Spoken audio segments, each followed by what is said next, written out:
हा नमस्कार मंडळी.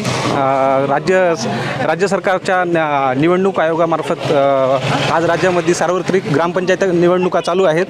त्या माध्यमातून आम्ही नांदेड जिल्ह्यातल्या अर्धापूर तालुक्यामध्ये पाडनूर या गावी आहोत आणि इथं खूप चुरशीची लढत अशी दिसत नाही. तरी आपल्यासोबत श्री अपरंपार स्वामी आणि कैलासवासी बच्चूराज ग्रामपंचायत पॅनलतर्फे पॅनल प्रमुख आणि अतिशय महत्त्वाचं योगदान देणारे श्रीमान बालाजी काळे आपल्यासोबत आहेत. तर त्यांच्याशी आपण चर्चा करूयात. नमस्कार साहेब. नमस्कार साहेब. तर सध्या निवडणुकीची धुमधुमाळ हे चालू आहे. या माध्यमातून तुम्हाला आमच्यातर्फे काही प्रश्न विचारले जातील, त्याबद्दल तुम्ही सांगू शकता, तुमचे मत व्यक्त करू शकता.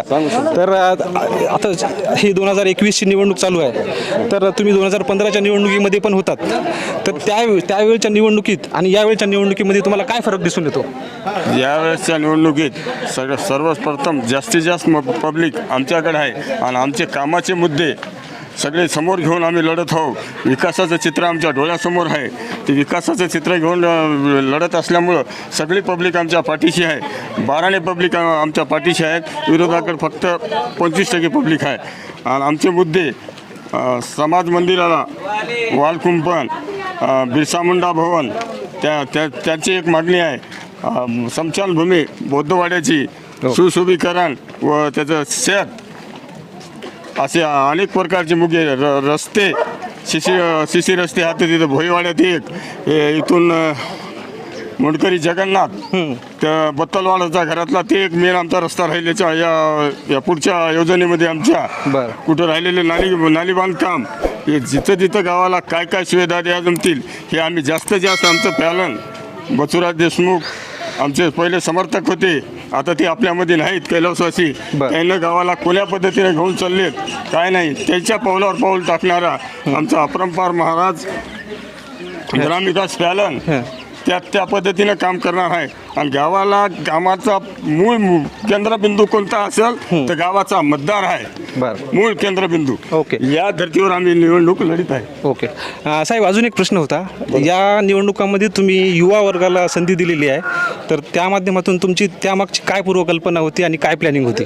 आज आमच्यासारख्या वयवर्ध माणसाचे वय झालेले आहेत. आम्ही असे पॅलन शोधून काढलं की सगळे पूर्ण याच्यामध्ये सुशिक्षित वर्ग आहे आमचा आज सदस्य जे आहेत ते, आणि युवा वर्ग आहे. आमचे समाधान पाटील ज्याची उपसरपंचाची भूमिका आहे, ते युवा असे तडपदार नेते आहे, ज्याला बुलंद तोप समजणारे जाणारे आणि बच्चूराजचे खास समर्थक आहे. त्या दिशेवर आमचे मधुकर आप्पा, बाळू कोकाटे जे आमचे 9 उमेदवार आहेत, सगळे सुरेशराव पतांगे सामाजिक कार्यकर्ते आहे. या हिशोबानं आम्ही याच्यावर गावाचा संपूर्ण विश्वास टाकून गावाची धुरा तरुण पिढीच्या हाती दिलेली आहे. Okay okay. आपल्यासोबत माजी सरपंच श्रीमान पंढरीनाथ बिराडे आहेत. तर त्यांच्याकडून जाणून घेऊ की यावेळेस वेगळं असं काय आहे ज्यामध्ये की 2015च्या तुलनेत 2021ची निवडणूक ही वेगळ्या पद्धतीने आपण बघू शकतो. 2021ची निवडणूक ही अतिशय वेगळी आहे. कारण का आमच्या बच्चूराज देशमुखाच्या विचाराचे आणि आमचे जे 9 उमेदवार सगळे सुशिक्षित आहेत. असा एकही उमेदवार नाही की रशपुरीकर आम्ही अंगठा मारतो. पूर्ण सुशिक्षित आहेत, तरुण, आणि ज्याच्यावर आम्ही विश्वास टाकलेला आहे समाधान पाटील तरुण तडफदार कार्यकर्ता आहे. आणि यावेळेस सुद्धा आमच्या विचाराचीच ग्रामपंचायत येणार, यात काही चीळ मात्र शंका नाही. ओके, धन्यवाद. तर बघता की लोकांचा आणि एकंदरीत सगळ्या लोकांचा अतिशय सुंदर असा प्रतिसाद दिसतोय. तर ही निवडणूक अशी चुरशीशी अशी जरी वाटत नसली तरी युवा वर्ग अतिशय सक्रिय पद्धतीने कामाला लागलेला आहे. तर आपण काही युवांकडून सुद्धा मत जाणून घेऊत. पण सध्या डॉक्टर B.R. आंबेडकर यांच्या प्रतिमेला आपण अभिवादन करूया आणि बाकीचं हे करूयात.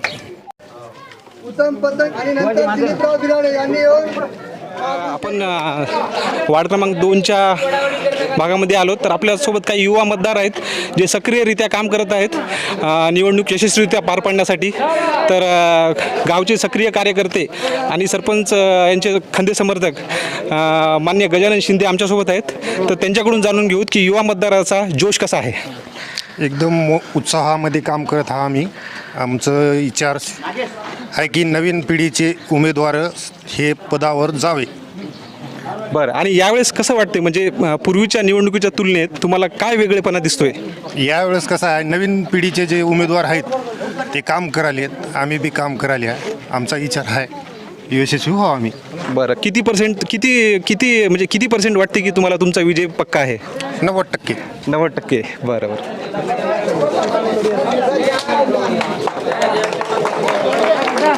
असं घ्या.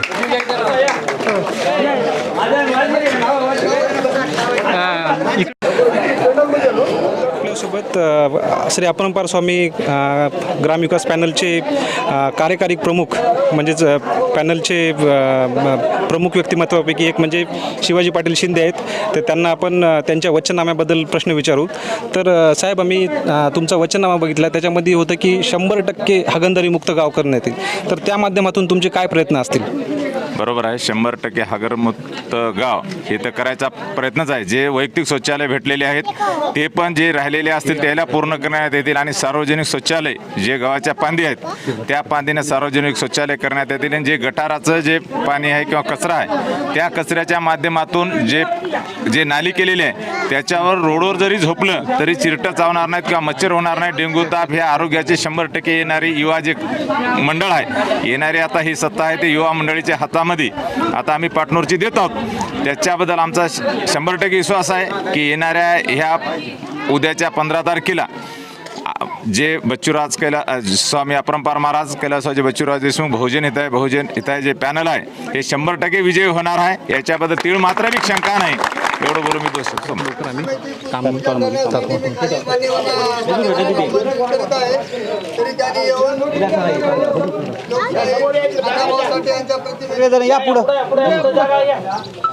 आपल्यासोबत श्री अपरंपार स्वामी ग्राम विकास पॅनलचे कार्यकारी प्रमुख आणि विश्वस्त माधवराव नांदेडकर आहेत. तर त्यांच्या जाहीरनाम्यामध्ये या प्रभागातला एक प्रश्न आहे, जे म्हणजे साहित्यरत्न अण्णाभाऊ साठे यांच्या समाज मंदिराच्या अवतीभोवतीचं कंपाऊंड वॉल आणि स्वच्छतागृह बांधणीचं यांनी जाहीरनाम्यामध्ये नमूद केलेलं आहे. तर त्या माध्यमातून ते कशाप्रकारे त्याचं नियोजन करणार आहेत? अपरंपार स्वामी महाराज पॅनल कौ बच्चूराजी देशमुख बहुजन हिताय बहुजन सुखाय या पॅनलमध्ये निश्चितपणे आमचे नेते कैलासवासी बच्चूराजी देशमुख यांनी आज खरं म्हणजे पहिल्यापासूनच विकासाच्या दृष्टिकोनातून सगळ्यात म्हणजे विकास केलेला आहे. आणि या समजा या जाहीरनाम्यामध्ये आता आपण जे 2021च्या ग्रामपंचायतमध्ये जे तुम्ही जाहीरनामा दिला आहे ते 100% आम्ही अण्णाभाऊ साठे या म्हणजे याच्यासाठी म्हणजे सभागृहासाठी कंपाऊंड वॉल हे 100% आम्ही प्रयत्न करून ताबडतोब निश्चितपणे ग्रामपंचायत या निवडणुकीच्या झाल्याबरोबर आम्ही 100% काम करू हे आम्हाला विश्वास आहे. आणि आमच्या या म्हणजे सर्व मंडळीला सुद्धा विश्वास आहे. आणि या विश्वासाला कुठल्याही गोष्टीमध्ये काही होणार नाही. तीळ मात्र शंकाही करायची गरज नाही. आम्ही 100% विकास करू. भविष्यामध्ये त्यांच्या पाठीशी खंबीरपणे उभं राहू. पंचायत निवडणुकीच्या माध्यमातून आपण 3ऱ्या वार्डामध्ये आहोत आणि 3ऱ्या वार्डामध्ये पुरुषा इतकाच महिलांमध्ये जोश दिसत आहेत. ते पण सक्रियरित्या या निवडणुकीमध्ये सहभाग नोंदवत आहेत. तर त्या माध्यमातून आपण त्यांच्याशी थोड्याशा गप्पा मारूत. तर काय नाव तुमचं? केवळाबाई. तर केवळाबाई यांना त्यांनी स्वतः एक कविता लिहिलेली आहे, त्या माध्यमातून ते आपल्याला ऐकू इच्छितात.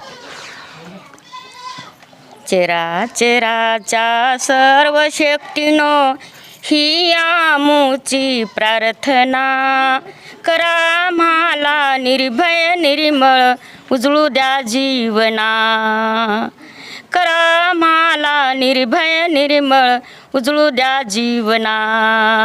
नको कधी आळस जीवाला, नको कधी दोष जीवाला, फुलवाळ सहभावना, करा म्हाला निर्भय निर्मळ उजळू द्या जीवना.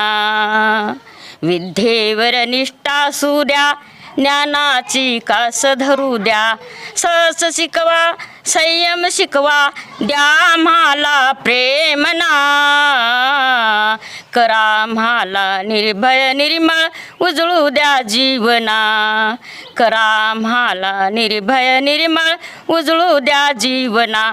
रक्षण करणे या सृष्टीचे, रक्षण करणे या सृष्टीचे, वाटे आम्हा अति मोलाचे, वाटे आम्हा अति मोलाचे, द्या म्हाला प्रेमना, करा आम्हाला निर्भय निर्मळ उजळू द्या जीवना, करा आम्हाला निर्भय निर्मळ उजळू द्या जीवना.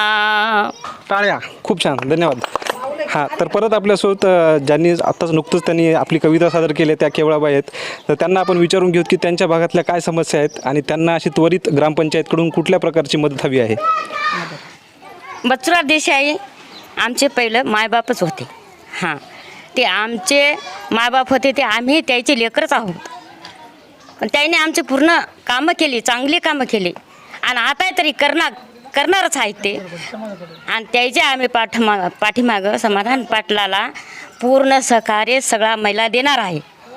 हां, तुमची आता काय समस्या आहेत जे आमची त्वरित. समस्या आहे, आमच्या महिन्यामध्ये 4 बाया आहेत तरुण, म्हणजे थकत्या वयच्या. हां, ते त्याला चिमणीला चारा घातला असा हां. चारा घालावं लागते, काहीतरी पगारी वगारी करावं लागतात. बरं बरं. हां. म्हणजे या माध्यमातून त्यांचं सांगण्याचं म्हणणं आहे की जे घरकुल किंवा स्वच्छतागृह आहेत अशा जे त्यांच्या समस्या आहेत, तर या प्रभागामधल्या ज्या महिला आहेत, ज्या वयोवृद्ध आहेत आणि त्यांच्याकडे अशा सुविधा नाहीत, तर त्या सुविधांसाठी आपल्या ग्रामपंचायतमार्फत जे यांचे ग्रामपंचायतीचे निवडणुकीचे जे उमेदवार आहेत मेन, तर त्यांना ते विनंती करत आहेत की या माध्यमातून ग्रामपंचायतीच्या विकासाच्या मुद्द्यामध्ये हे विकाससुद्धा हा मुद्दासुद्धा त्यांनी त्यामध्ये ॲड करावा आणि त्या माध्यमातून प्रयत्न सुरू ठेवावेत. बघता की अपरंपार स्वामी ग्रामपंचायत पॅनलचा प्रतिसाद बघू शकता. आपल्यासोबत एवढे युवा कार्यकर्ते आहेत आणि त्यांचा अतिशय सक्रिय सहभाग आणि प्रतिसाद आहे. तर बघू शकता की सगळे युवा कार्यकर्ते पुढे आहेत, त्या माध्यमातून त्यांचे प्रयत्न चालू आहेत आणि त्यांना विजयाचा 100% खात्री आहे, त्या माध्यमातून त्यांचे प्रयत्न चालू आहेत. तर आपल्यासोबत एक अतिशय युवा मतदार आणि सक्रिय कार्यकर्ते आणि बच्चूराजचे अतिशय विश्वस्त मान्य श्री शिवाजीराव देशमुख आहेत. तर त्यांच्याशी आपण थोड्या गप्पा मारूत. तर काय वाटते? काय नाही साहेब, देवानंद महाजन तुमचं आम्ही आभार प्रदर्शन करतो आणि कैलासवासचे बच्चूराव देशमुख यांचं स्मरण करून मी आमच्या बच्चूराव देशमुख बहुजन विकास पॅनलचा विजय होईल आणि या विजयाला आम्ही सगळेजण सहकार्य करू आणि विजय 100% होणार, याबद्दल काही वाद नाही. ठीक आहे, धन्यवाद. धन्यवाद. येऊ द्या पुरा.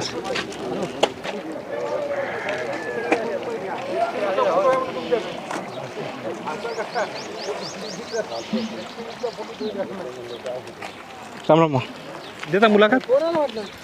आपण देता मुलाखत? तुम्ही बघता की आमच्या भागामध्ये अशोकराव यांचं चांगलं वर्चस्व आहे. त्या माध्यमातून त्यांचे वडील कैलासवासी शंकरराव चव्हाण यांच्यामार्फत अतिशय मोठ्या प्रमाणावर काम झालं. त्याचंच एक सबूत म्हणून बघा, हे इरिगेशनची सुविधा त्यांनी इथल्या लोकांपर्यंत पोहोचवली आणि इथल्या शेतकऱ्याला समृद्ध करण्याचं काम त्यांनी केलेलं आहे. तुम्ही बघता पाण्याचा अतिशय दुर्मिळ साठा या भागात आहे, तरी अर्धापूर तालुक्यामध्ये सगळ्यात मोठं जे म्हणजे जलकेंद्र आहे, जे पाण्याच्या माध्यमातून कैलासवासी शंकरराव चव्हाण यांनी उभारलं होतं आणि त्याच घडीला धरून अशोकराव चव्हाण बी प्रयत्न करत आहेत त्याच माध्यमातून आणि तो विकास सहजरित्या चालू आहे आणि पुढेही आपण अपेक्षा करू की अशा पद्धतीचा विकास घडत राहील. नमस्कार. तर आपण सगळ्या ग्रामस्थांसोबत पाटणूरपासून 1 किलोमीटर अंतरावर असलेल्या पाटणूर तंड्या या भागात आलेलो आहोत आणि या भागात श्री अपरंपार स्वामी पॅनलचे प्रमुख कार्यकर्ते, समर्थक आणि विश्वस्त श्री संजय कुमार धोंडगे आहेत आपल्यासोबत. तर त्यांना या तंडा भागातील जे काही विकास आहे त्याबद्दलचा आपण प्रश्न विचारू. तर नमस्कार संजय. तर आमचा प्रश्न असा आहे की मागच्या 2015च्या निवडणुकीनंतर तुम्ही या तंडा, छोटा भाग आहे कसबा, या भागासाठी तुम्ही कुठल्या प्रकारची कामं केलेली आहेत आणि निवडणूक जिंकलात तुम्ही 2021ची, तर त्या माध्यमातून तुम्ही पुढची कामं काय तुमची असणार आहे याबद्दल त्यांना माहिती द्या.